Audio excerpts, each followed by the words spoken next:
Assalamualaikum warahmatullahi wabarakatuh. Alhamdulillahi rabbil alamin wa bihi nasta'in ala umuriddin fid dunya wal akhirah. Asyhadu an la ilaha illallah wahdahu la syarika la wa asyhadu anna Muhammadan abduhu wa rasuluh. Allahumma salli ala sayyidina Muhammadin wa ala alihi wa sahbihi ajma'in. اللهم افتح علينا حكمتك وانشر علينا من خزائن برحمتك يا أرحم الراحمين. اللهم فقهنا في الدين وعلمنا التأويل واهدنا إلى صراطك المستقيم. سبحانك لا علم لنا إلا ما علمتنا إنك أنت العليم الحكيم ولا حول ولا قوة إلا بالله العلي العظيم. اللهم رب اشرح لي صدري ويسر لي أمري واحلل عقدة من لساني يفقهوا قولي والحمد لله alamin. Yang saya hormati Tuan Imam, Tuan Bilal, Nazir bersama Tang Kuasa dan seterusnya, khususnya tuan-tuan, puan-puan sidang jemaah yang berkati Allah SWT sekalian. Alhamdulillah, kita teruskan pengajian kitab Musnad Abi Hurairah radhiyallahu anhu. Dan pada pagi ini sebenarnya saya ada siapkan slide tapi tak apa. Kita baca hadis yang mana riwayat daripada Abu Hurairah radhiyallahu an tentang dosa besar. Kita ulang kaji, semoga kita dapat menambahkan lagi kefahaman dan amalan kita insya-Allah terhadap topik dosa besar. Saya bacakan sanad dan sampai habis matan dia. Bismillahirrahmanirrahim. Haddatsani Harun bin Sa'id al-Ailiyu haddatsana bin Wahb akhbarani Sulaiman bin Bilal an Sawr bin Zaid an Abi al-Ghais an Abi Hurairah anna Rasulullah sallallahu alaihi wasallam qala ijtanibu sab'al mubiqat ijtanibu sab'al mubiqat qila ya Rasulullah wa ma hunna qala asyirku billahi والسحر وقتل النفس التي حرم الله إلا بالحق وأكل مال اليتيم وأكل الربا والتولي يوم الزحف وقذف المحصنات الغافلات المؤمنات أو كما قال صلى الله عليه وسلم. Hadis ini tuan-tuan terdapat dalam kitab Imam Musnad Ahmad. Ini sumber hadis. Terdapat juga dalam kitab Sahih Bukhari dan Muslim, tapi saya merujuk pada pagi ini untuk kita baca huraian oleh Imam Muslim dalam kitab Minhaj, iaitu saya merujuk pada kitab Sahih Muslim. Kebetulan pun kitab ini kami terjemah. Jadi dia terdapat dalam topik iman, kitab iman, dalam satu bab tentang penjelasan tentang dosa-dosa besar dan dosa yang paling besar. Dia kata babu bayanil kabairi wa akbariha. Jadi kami terjemahkan penjelasan tentang dosa-dosa besar. Al-kabair ni dosa besar dan dosa yang paling besar. Subhanallah.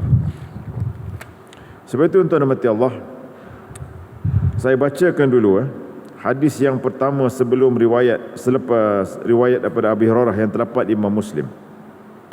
Apa dia dosa yang paling besar? Bi akbaril kabair. Nah, ini tuan-tuan ada 3. Yang tadi saya bacakan tadi hadisnya ada 7. Jadi tuan-tuan, kita sama mengingati. Saya yakin tuan-tuan pun mungkin pernah tahu dan sedang tahu, tapi kita refresh. Ada 3 dosa yang paling besar. Kata Rasulullah SAW, ala unabbiukum bi akbaril kabair salasan. Jadi tidakkah patut aku beritahu kepada kamu semua dosa besar yang paling besar? Ada 3 perkara, kata Nabi. Yang pertama, al-isyraku billah, menyekutukan Allah, syirik kepada Allah. Yang kedua, uququl walidain, menderhakai kepada ibu bapa.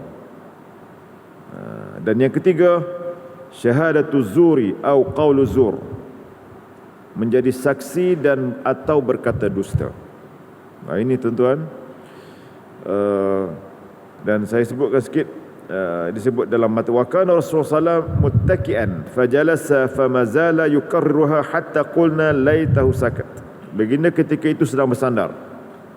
Muttaki' ini bersandar. Dan baginda terus mengulangi perkataannya sehingga kami berkata, harap-harapnya baginda berhentilah tu. Takut kami. Tentang mati Allah. Jadi apa kata Imam Nawawi? Kita terus fokus kepada syarah hadis sikit. Ringkas. Kami ringkaskan. Ini tak ada dalam terjemahan kitab ini, tuan ya. Sebab kalau letakkan semua, panjang sangat, tebal sangat kitab. Jadi kita akan buat insya-Allah sebelum saya mati, dan diteruskan oleh orang selepas saya, untuk memberikan syarahan dalam bahasa Melayu, beranalisis. Baik tuan-tuan, saya bagikan 3 poin tentang dosa yang paling besar ini. Menjadi satu keperluan dan tuntutan untuk kita mengenal dosa-dosa yang paling besar daripada 3 perkara ini. Satu, melibatkan Allah Subhanahu Wa Taala. Yang paling besar sekali dosa ni tuan-tuan sebenarnya adalah satu perkara yang maklum pada semua makhluk yang beragama. Tuan-tuan tanyalah apa mereka yang beragama, mereka tahu apa itu sin, dosa-dosa. Seorang yang pendosa, sinner, dalam bahasa Inggerisnya, tetapi dalam Islam disebut sebagai kabair. Jadi pertama syirik ni tuan-tuan. Sebab itu kita kena terus belajar ilmu akidah. Syirik kepada Allah ini pelbagai bentuk. Ada yang jelas, ada yang tersembunyi. Sebab itu dikatakan syirik jari, syirik khafi. Jelas ni kita betul-betul menyembah selain pada Allah. Ada menyembah benda yang jelas. Ada tu bersifat keimanan kepada benda tu lagi besar daripada Allah yang memberikan rezeki. Itu pun syirik.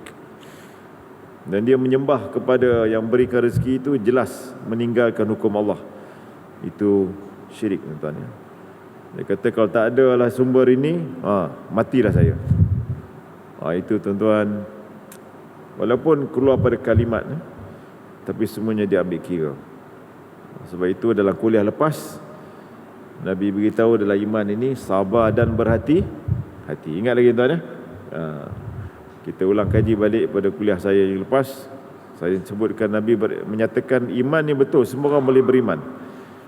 Tapi dalam nak mengimani itu, kena sabar dan berhati-hati, kerana syirik ini tuan-tuan dia mudah. Seperti orang menafikan, ini saya dengar sendiri. Dia kata mana lagi baik? Perempuan yang tidak berhijab tapi solat, atau perempuan yang bersolat tapi tidak solat? Tapi tuan-tuan, perempuan yang berhijab tapi tidak solat. Saya jadi rasa, pertama saya jadi rasa takut. Kenapa soalan ini ditanya? Jadi rupanya bila dia kata saya akan memilih orang yang tak ada hijab tapi solat, perempuan. Itu tuan-tuan, kena perbetulkan soal akidah. Kedua-duanya itu tuan-tuan tak boleh. Pada muslimat yang baik, yang telah mencapai umur tertentu, keluar rumah wajib dia berhijab. Wajib hukumnya tuan dalam Islam. Rujuk surah An-Nur ayat 30-31. Itu bukannya ijtihad, bukan budaya. Itu perintah Allah. Salat juga perintah Allah. Jadi dia kata saya akan pilih, angkat tangan pula tu Allah. Saya akan memilih perempuan yang solat tapi walaupun tak berhijab. Jadi tuan-tuan mati Allah, sebenarnya benda dah dibincangkan lama dalam pengajian akidah. Dia melibatkan juga kita semacam menolak satu hukum Allah, kononnya untuk terima satu hukum Allah lain-lain. Dalam Islam tuan-tuan, dia tidak boleh 6 tolak 1 jadi 5. Itu formula matematik biasa. Dalam Islam 6 tolak 1 jadi 0. Kita tolak 1 tapi kita terima 5. Akidah kita akidah yang khatir, yang berbahaya. Dan dimimbangi tuan-tuan, kita kalau kita beriman sedemikian, itu di antara syirik-syirik tersembunyi, terutama yang melibatkan rezeki dan kuasa. Sebab itu berhati-hati ya. Sebab itu yang terbaru ni tuan-tuan, ini dapatan pelajar master saya. Ada satu laman web bernama Warung Etis. Warung Etis. Tuan-tuan tahu berapa ribu dalam tu followers dekat Malaysia ni? 200,000 lebih. Dia mempromot orang yang masuk Islam tapi dah keluar Islam. Dan dia panggil, dia admin dia orang Singapura. Ini tuan-tuan mati Allah, hanya kuasa saja. Sebab itu saya ambil contoh anak saya bekerja di Accenture yang menganalisis data-data daripada Google. Sekiranya satu negara tu subscribe Google, tolong buang mana-mana yang mendatangkan kebencian pada negara. Maka Google akan buang daripada semua platform dia, YouTube dan sebagainya. Tapi apakah Malaysia ada subscribe untuk buang kepada mana-mana laman web yang mempromosi kepada murtad? Nama dia pun Warung Etis. Situ ada orang dia mengaku dia hafizah lah, dia baru tahu tak betul, dia kembali menjadi etis. Bangga tuan-tuan jadi etis. Nak ceritanya, na'udzubillah min zalik. Sebab itu sampaikan kepada keluarga kita, anak-anak kita tuan-tuan ya, semak soal akidah ni, sebab dia dosa besar. Saya menemui pun kaunseling pelajar-pelajar anak-anak kita kat universiti ini. Dahsyat tuan-tuan. Bila dia bersendirian, dia berpegang semuanya dengan alat ini, dia join. Ada grup untuk tahu kat mana pengamal LGBT dekat satu lokasi ni. Macam kita order food panda pula. Kita seorang pengamal LGBT sebagai contoh, ini nauzubillah lah. Kita trik kat contoh nyata mantun ni, berapa ramai orang pengamal LGBT yang ready malam tu?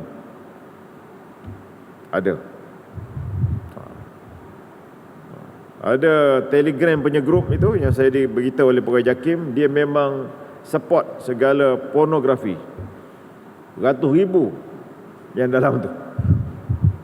Jadi tuan-tuan mati Allah, jadi nak ceritanya, kita bimbang apabila orang bertuhankan pada hawa nafsu ni, dia akan sampai ke peringkat mula-mula ikut nafsu. Tapi sampai ke peringkat kita tak ada agama, lagi bebas. Sebab itu tuan-tuan, hati-hati. Yang kedua, ini berkaitan dengan keturunan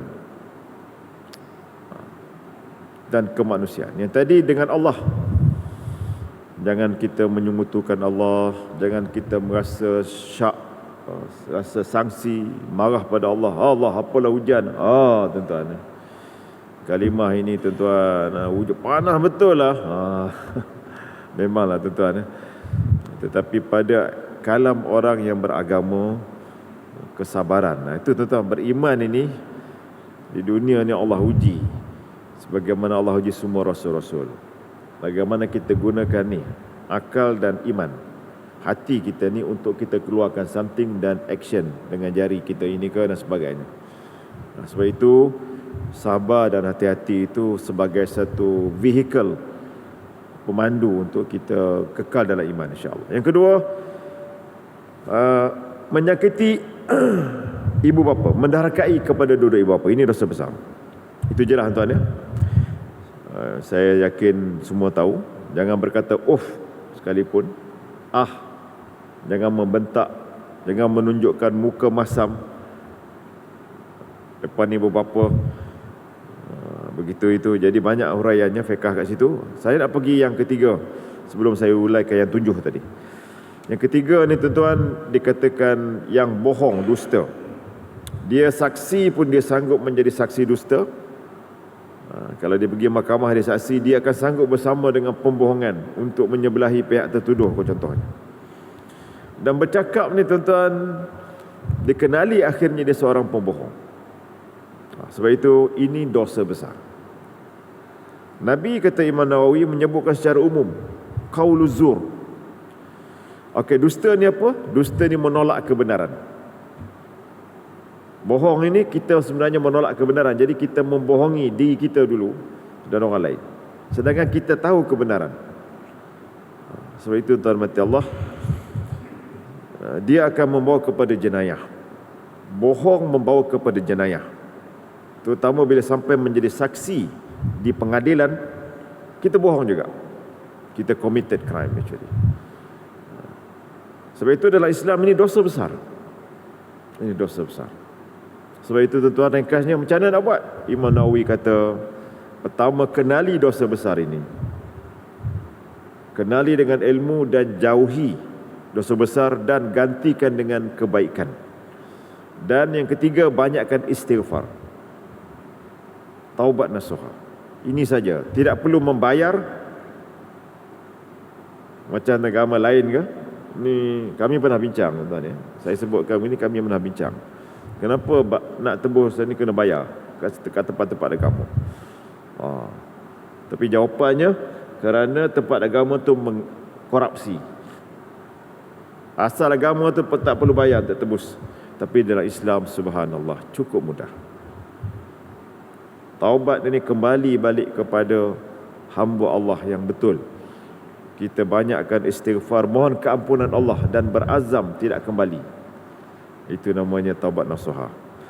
Baik, saya pergi kepada yang 7 balik, yang riwayat Abu Hurairah radhiyallahu an. Selepas kita tahu yang 3 itu, ditambah lagi yang 7, walaupun ada dalam 3 tu dalam 7 ni.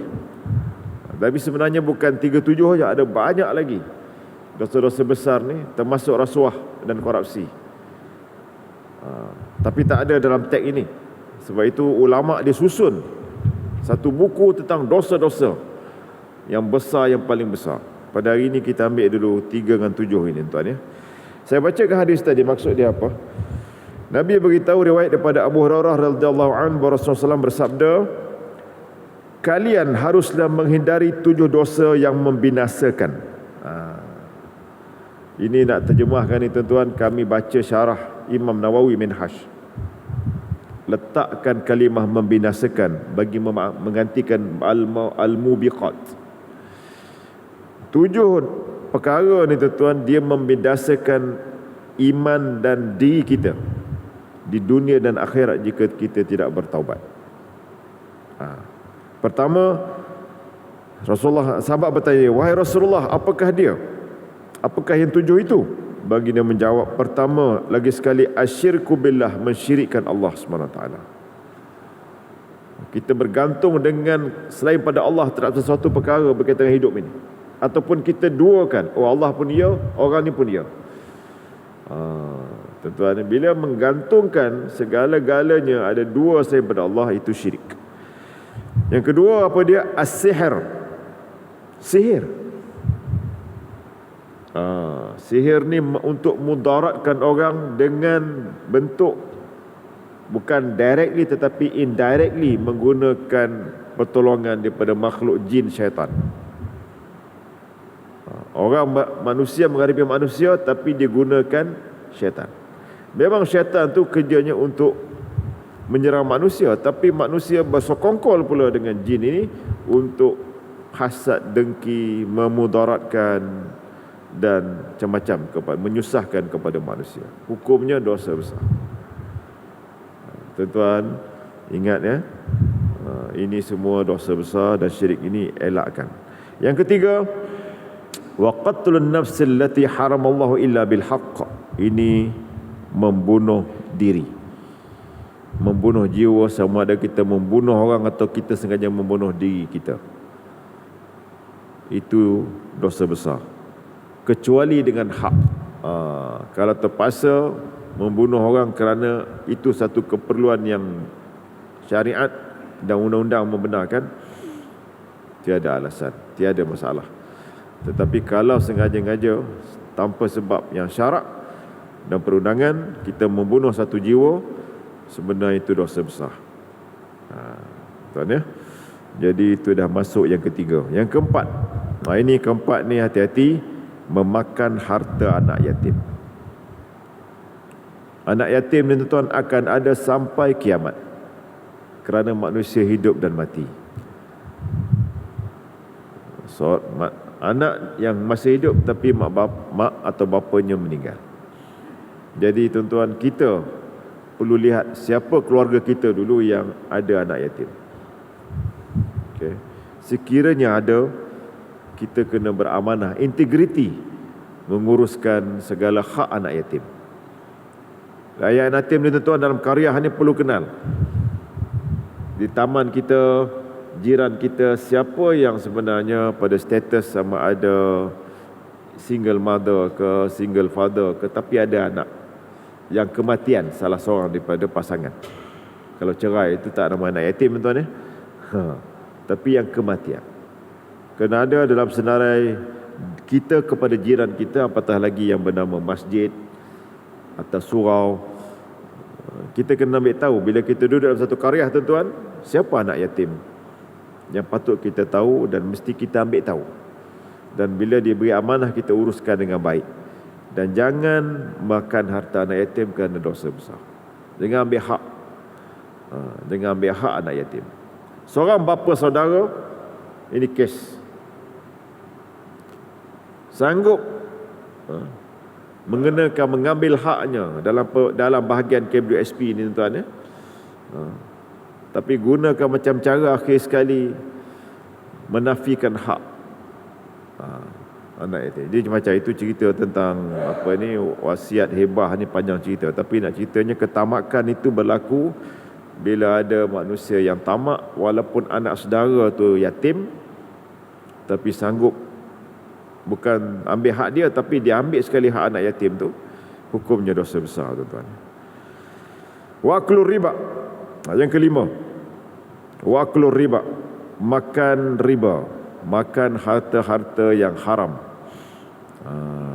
Sebab itu, tuan mati Allah, hati-hati ya dengan keuntungan ke, dengan apa-apa yang pada kategori riba ini boleh disalurkan tempat lain. Sekiranya ada saving kita yang bukan dalam bentuk konvensional lah, bukan Islamik ke mana nak buat lebihan tu? Salurkan ke tempat yang sewajarnya. Ada cara. Ini hati-hati ya. Sebab itu siapa yang berada pada industri riba ini, hati-hati. Walaupun nampak mewah ya, tapi kena menjawab besok di depan Allah SWT. Sebab itu dalam industri takaful, satu jihad nak buat takaful tu berbanding dengan insurans yang ada. Kerana sistem perbankan ini, walaupun kita cuba, tapi kadang-kadang tuan-tuan, dia tidak lari daripada aspek sedemikian. Namun janganlah kita terlalu kata orang mengambil peluang di atas lebihan ini sehingga dia menzalimi. Sebab riba ni, tuan-tuan, dia ada aspek orang yang dizalimi. Itu yang jadi dosa besar. Kita ambil hutang, kita berhutang, kita terpaksa bayar bunga tu melebihi daripada berapa tahun, tuan-tuan. Sistem yang cukup dahsyat. Belum ada kat Malaysia lagi produk qardul hasan. Pinjam 100 bayar 100. Ada, tuan jumpa.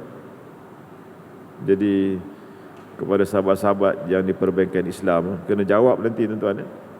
Dah 65 tahun kita merdeka ni, dah banyak berbilion-bilion kita ada dana, tapi kita tak mampu menyediakan satu produk qardul hasan sebagai alternatif kepada apa-apa selain daripada qardul hasan. Sebuah negara yang agak stabil macam Malaysia ni, tapi tetap kita membiarkan sistem sedemikian. Negara maju, tuan-tuan boleh tanyalah, negara yang kaya walaupun kecil macam Qatar, rakyat dia jaga betul. Dia sediakan satu fund, 300,000 bayar pun 300,000. Tak mampu bayar, kerajaan akan bayar. Kerajaan sebagai warantor, itu Islam. Warantor sebenarnya rakyat ni, siapa dia? Kerajaan itu. Itu panjang cerita lah. Tak apalah, tuan-tuan ya. Kita pergi kemudian yang keenam. Yang keenam, wattawalli yaumaz zahfi, lari daripada medan pertempuran. Kita menyertai jihad. Jihad ini berlawan dengan musuh Allah, tetapi disebabkan takut mati, kita cabut lari.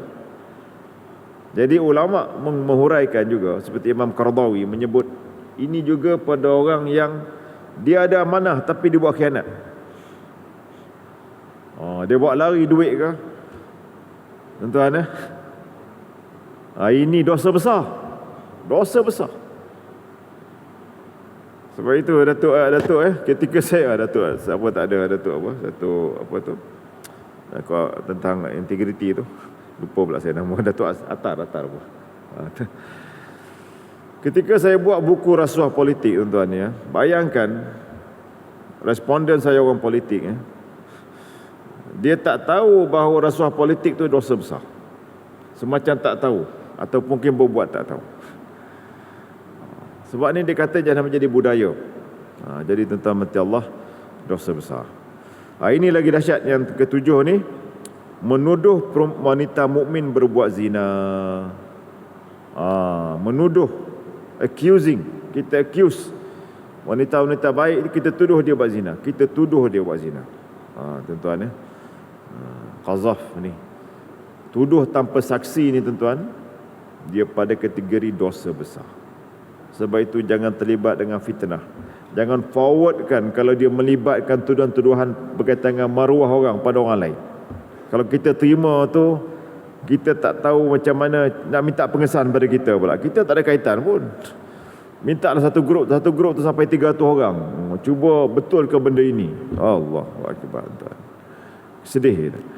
Berkaitan dengan maruah orang dan sebagainya, delete, tak perlu.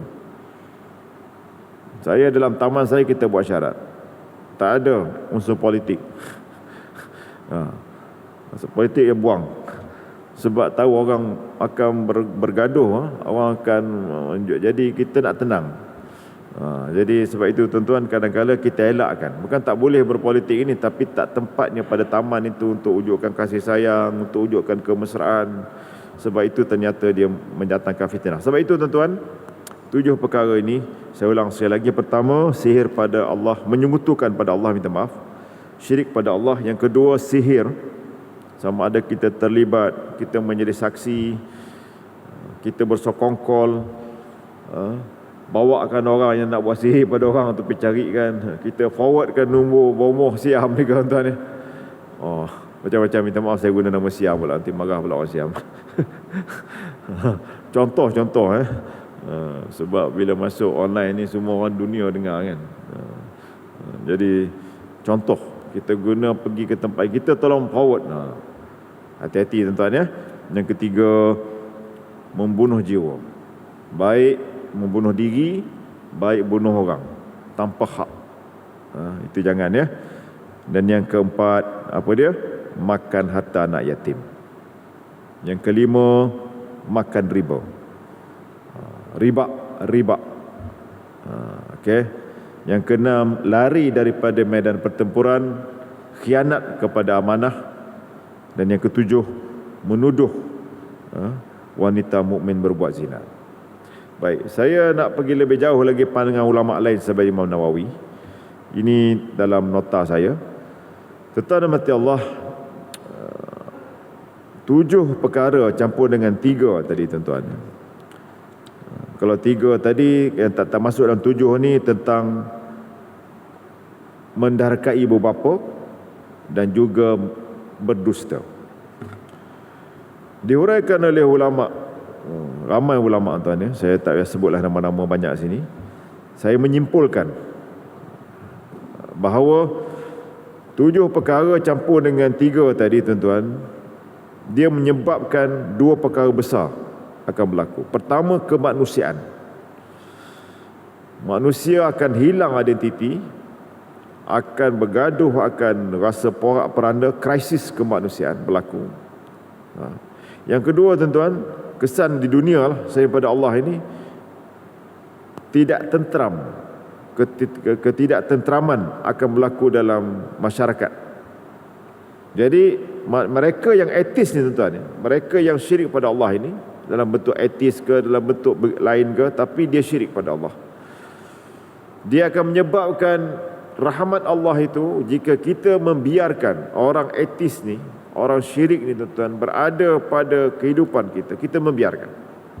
Ingat lagi pada kuliah pertama saya kat masjid ini, saya membacakan dalam hadis pertama Musnad Ahmad bin Hanbal, apabila dibiarkan dosa, kemungkaran dalam satu tempat, dibiarkan, ramai orang tengok tapi membiarkan, tak ambil usaha, maka Allah boleh mengumumkan azab bukan hanya pada orang yang berdosa tu, tapi kepada semua penduduk, sama ada orang masjid ke, imam ke, guru ke tuan-tuan. Allah boleh menurunkan azab.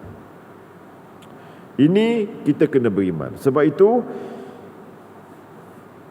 Syirik kepada Allah ni akan menyebabkan juga negara menjadi tidak stabil, baik daripada ekonomi, baik daripada gempa bumi dan sebagainya. Sistem kemasyarakatan negara tidak stabil. Instability. Tak ada sumber-sumber makanan, sumber air asas. Kan Allah tarik, tuan-tuan. Ini ada perbincangan yang detail oleh almarhum Dr. Yusuf Qaradawi dalam kitabnya Fiqhud Daulah. Termasuk juga oleh Ramadan Al-Buti dalam Fiqh Sirah. Jadi pemimpin yang pegang negara orang Islam, dia mesti kenal pasti dosa.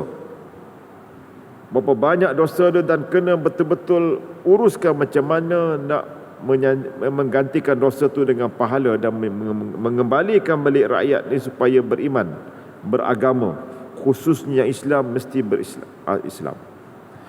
Kerana etis yang kita fahami dalam grup baru ni, tuan-tuan, dia mempunyai agenda untuk meramaikan orang berfikiran etis, berakidah etis. Jadi ajaran sesat di samping benda-benda lain yang berlaku semasyarakat kita ni yang menggunakan teknologi yang paling pantas, sebab orang nak berani kerana melalui IT ni, tetapi bangga menjadi etis dan membuat testimoni, berkongsi. Jadi dalam tu, tuan-tuan, 200,000 lebih, saya figure belakang tu saya tak ingat lagi, dibentang oleh pelajar saya, dan dia masuk secara menyelinap dalam grup tu.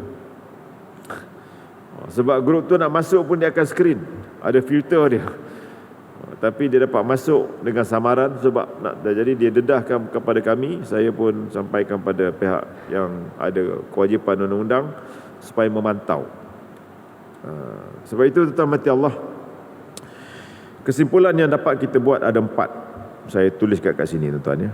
Pertama, hendaklah kita terus mengenal dosa di samping kita memperbanyakkan amalan soleh melalui ilmu. Kadang-kadang, tuan-tuan, kita hidup ini kita terlupa. Hidup ini kadang-kadang, tuan-tuan, kita lalai. Sebab itu, berikan masa mempelajari dosa-dosa untuk kita mengelakkan. Dan menggantikan yang kedua ni, tuan-tuan, bila kita dah kenal kabair, baik juga dosa kecil, semua dosa-dosa yang besar-besar, maka kita kena memperbanyakkan amal soleh bersama keimanan kita. Bertepatan dengan Allah menyatakan innal hasanat yuzhibnas sayyiat. Sesungguhnya benda-benda yang baik ini akan menghapuskan yang jahat. Tuan-tuan, dosa tidak perlu ditebus dari Islam dengan duit. Dia kena ganti dengan keimanan dan amal soleh. Betul, sedekah tu boleh, tapi jangan kita nak cuci duit, nah bagi kat satu tahfiz. Ini berlaku, tuan-tuan, ya. Nak cuci duit yang tak betul ni, buat satu tahfiz berjuta, tapi kita tetap berada dalam kemungkaran dan dosa. Jangan, tuan-tuan, ya. Dosa tu dibimbang tak ada keberkatan pula ke tempat yang kita nak buat. Dalam data SPRM, ada satu surau di Sabah yang dibuktikan hasil daripada duit rasuah ini. Terbukti dalam mahkamah, disita surau tu walaupun dah ada orang masuk sembahyang. Sedih, tuan-tuan. Sebab ternyata duit yang terbina buat surau tu daripada duit korupsi ini. Na'udzubillah. Itu yang kedua. Yang ketiga, tuan-tuan, pendidikan keluarga. Saya selalu kaitkan dengan keluarga sebab kita berkeluarga. Ini saya tengok kepada Muhammad Nasir Alwan punya pandangan yang kita patut ini. Keluarga kena dijaga tentang dosa, tentang pahala. Kita kena ingatkan, tuan-tuan, sebagai bapa, sebagai datuk, ingatkan apa itu dosa, apa itu pahala. Ingatkan tentang kenapa hijab ini bukan kerana ayah suruh, kerana sekolah suruh, tapi Allah suruh. Allah perintahkan, hukumnya dosa. Ada hadis menceritakan tentang azab orang yang perempuan yang tak pakai tudung ni. Saya nak jawab saya gelak sebab dia buat lawak yang tadi cerita tadi. Saya kata memang perempuan ada tak semayang sebab ketika dia dalam haid mana dia boleh semayang. Tapi tetap pakai tudung bila keluar rumah. Terperanjat dia. Ini bukan lawak-lawak ni tuan-tuan, agama ni bukan semua nak dia buat lawak. Kalau tak buat lawak orang tak dengar, tak syok, tak ramai orang. Agama ni bila dengar menangis patutnya. Tapi yang pentingnya membaca ni tuan-tuan. Bila baca Quran, tuan-tuan tadarus Quran sampai tadabbur faham makna, kita akan rasa menangis tu. Allah mendetailkan tentang azab. Jadi saya kata perempuan ini betul dia tak solat sebab ada masa dia tak boleh solat, tapi dia bila keluar rumah tetap wajib pakai tutup aurat. Kan itu Allah suruh. Tapi siapa yang kisah tuan-tuan ya? Tapi keluarga jugalah sebenarnya dia punya basic. Walaupun ada undang-undang, tak ada undang-undang ke, tetapi sukar satu kerajaan yang tidak ada daulat ini nak buat implement. Kalau berdasarkan kepada sistem yang sekarang ada ni. Tetapi keluargalah tuan-tuan basicnya. Adapun peraturan kat sekolah itu macam kat universiti. Saya pernah terima pelajar, satu pelajar negara Islam, dalam borang nampak pakai tudung, nak ambil PhD ni di tempat saya. Saya proses lah, terima lah. Tiba-tiba masuk kelas tu dah jadi haru biru sikit dah. Sebab satu negara ni marah, kenapa tak pakai tudung masuk pengajar Islam. Saya dipanggil, saya kelas tu tak mula lagi, dalam 10 minit lagi saya on the way lah. Dia kata, Dr. Isap, come early. Come now. We are in trouble. Apa benda trouble ni? Rupanya ada dalam 3 orang pelajar daripada sebuah negara Islam tak pakai tudung masuk kelas PhD metodologi yang kebetulan saya mengajar. Saya terpaksa ambil 1 jam nak selesaikan. Negara ni kata, dia tuduh kata-kata yang dahsyat lah pula. Lepas tu marah kat UM, kenapa terima? Saya kata, tenang. Calm down, calm. Hadu, sabar. Saya terangkan kepada umum tentang peraturan. Saya kata memang dekat Malaysia ni, you are free. Tidak ada peraturan macam tempat negara tertentu bila keluar rumah. Tetapi menghormati pengajar Islam ini, memang dari sudut dia punya code, dress code dia, code of dress mesti bernutup aurat, tutup aurat. Ada kita sebut dalam etika berpakaian, pengajar Islam ini mesti menutup aurat. Walaupun dia apatah lagi dia Muslim. Kalau dia non-Muslim okey. Tapi kalau dia Muslim, dia kena menutup aurat. Kalau dia non-Muslim pun dia kena berpakaian sopan. Jadi tuan-tuan, rupanya bila saya terpaksa keluarkan 3 orang ni untuk saya bagi tanya tempat yang agak apa ni, kenapa buat begini. Dulu you dalam borang, saya ingat lagi saya proses, kami terima you pakai tudung. Tapi kenapa tak pakai tudung? Dia kata datang Malaysia ni pun sebab dia nak express freedom dia. Saya kata betul, tetapi dalam akademi Islam ni you have to respect kita punya etik. We have a code of dress ni. Jadi alhamdulillah selesai cerita. Jadi nak ceritanya tentang mati Allah, pendidikan. Sebab itu tuan-tuan, memberikan anak-anak kita pendidikan berterusan, mengingatkan mereka satu tuntutan. Dan yang keempat, tuan-tuan mati Allah, yang keempat, bahawa dosa yang disebut dosa besar ni tuan-tuan, yang perlu ini kerana dia akan memisahkan rahmat Allah dan menjadikan kita tuan-tuan, jika kita terus berada dalam keadaan sedemikian, dibimbangi tuan-tuan, kita mati dalam keadaan yang tidak baik dan kita besok dijangka menghadapi ujian Allah yang besar. Saya tak berani kata masuk neraka, wallahu alam tuan-tuan ya. Tapi sebab itu tuan-tuan, paling tidak bagikan satu keimanan walaupun mereka engkar, tetapi ini dia, dirikanlah solat. Ini poin saya keempat. Walaupun kita cuba didik tapi dia tak mau. Yang tadi jenis tak pakai tudung tadi, saya kata tak pakai tudung memang kena semayang, tetapi bila semayang mesti pakai tudung kan? Betul. Jadi berusahalah istiqamah macam solat itu di luar solat. Paling tidak benda-benda basic yang melibatkan rambut dan aurat-aurat utama ni kena tutup. Sebab itu tuan, dan jangan tinggalkan solat. Sebab itu tuan-tuan mati Allah, solat inilah keimanan ataupun satu basic pillars tuan-tuan ya, dalam kehidupan seorang Muslim. Walaupun dia berada pada kesemua keadaan ini, tapi paling tidak tuan-tuan, ingatkan dia untuk ingat Allah. Pada orang etis yang sombong ni tuan-tuan, tapi dia bersedia berdialog, kita terus bagikan tentang isu mati dan akhirat. Dia sebenarnya dia tak nak beragama ni sebab tak mau solat, tak mau itu ini, tapi ingatkan mati besok. Saya kata kalau anda tu tetap berada dalam keadaan etis, bimbang jadi macam bangkai je, tak ada siapa yang nak tolong uruskan mayat anda. Jadi tunjukkan kubur. Sebab itu tuan-tuan mati Allah, rupanya orang etis dia percaya pada mati juga. Saya ingat dia tak percaya dengan Tuhan, tapi dia kata yes, I believe in death. I'm going to die. Jadi macam mana you nak mati dalam keadaan etis ke? Tak ada kubur ke? Atau nak kena bakar ke, nak kena apa ke? Atau nak biar tepi jalan ke? Atau you punya grup etis ni ada kubur sendiri ke? Bila kita bagikan logik-logik ini tuan-tuan, kebanyakannya tercabarlah.